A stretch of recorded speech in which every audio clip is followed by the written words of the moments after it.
La rencontre des immigrés avec les Belges doit faire que nous arrivions à faire un autre type d'homme où nous avons chacun pris le meilleur des deux groupes, si vous voulez. Alors là, je crois aussi que c'est un point important que parfois on perd un peu de vue. On voudrait parfois que les immigrés, simplement, deviennent pour nous des gens comme nous.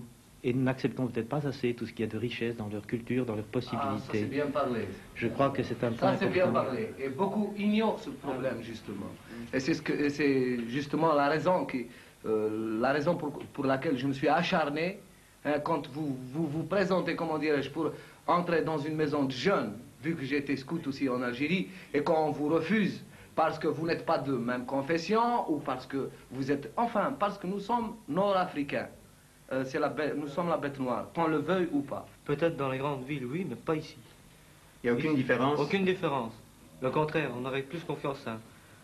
Comme je suis ici, on a confiance en moi comme on a confiance à un autre. Oui, dans un petit patelin, certes, je ne dis pas le contraire, je ne me disconviens pas. Je n'ai jamais habité dans la région wallonne, j'ai toujours habité au centre, donc. Et si je dénonce ces faits, c'est parce que, comment dirais-je, nous subissons, nous sentons ça. Nous sommes des humains, et je vous assure que vous, messieurs les Belges, que si vous allez en Algérie et qu'on vous refuse l'entrée d'une maison de jeunes ou d'un lieu public, eh bien, je suis sûr et certain que vous serez aussi fâchés, aussi, comment dirais-je, déçus. Voilà, c'est tout ce que j'ai à dire. Et très sincèrement, je suis déçu par ces faits. Et je dois vous dire que, honnêtement parlé, particulièrement ici dans le bassin de Charleroi, nous avons été frappés parce que de la façon comment on est reçu par des amis, aussi bien nos porte-paroles, nos délégués au niveau des charbonnages et ainsi de suite.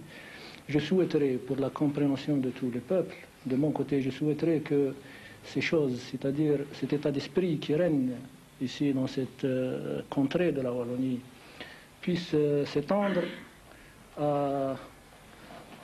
au centre, à Bruxelles, comme vient de le dire mon frère, pour que tous les frères, c'est-à-dire, puissent se donner la main.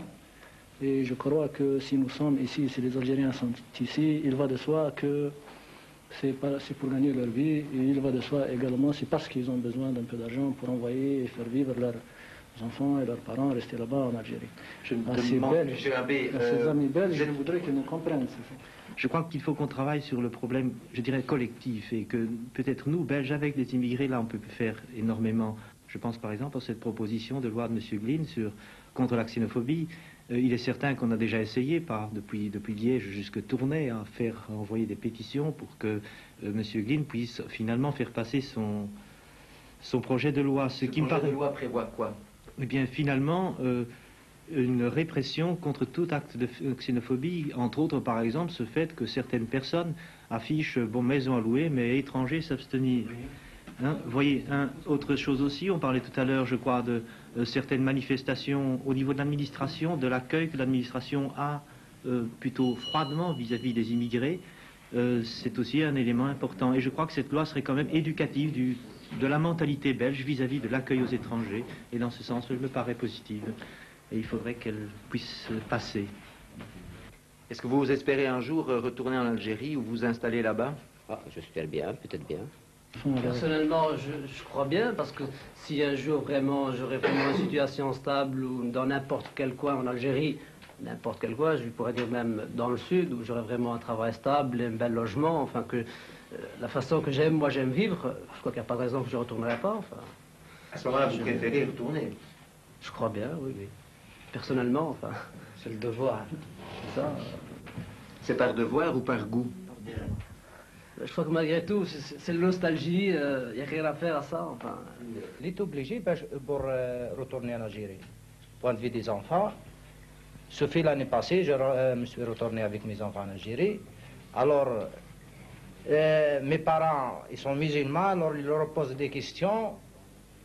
Ils leur posent des questions pour l'islam et tout ça, ils ne savent rien du tout. Ça, c'est de notre faute, bien sûr. Mais, normalement, on est obligé de retourner là pour reprendre les enfants pour l'islam aussi. Vous croyez que c'est indispensable pour un Algérien de vivre en musulman? Oui, c'est indispensable.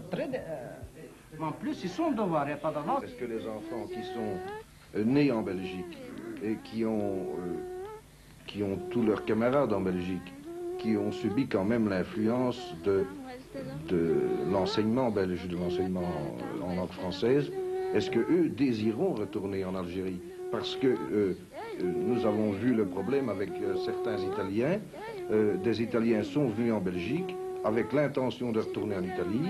Leurs enfants ne désirent pas retourner en Italie. Et finalement, les Italiens, pour rester avec leurs enfants, restent en Belgique.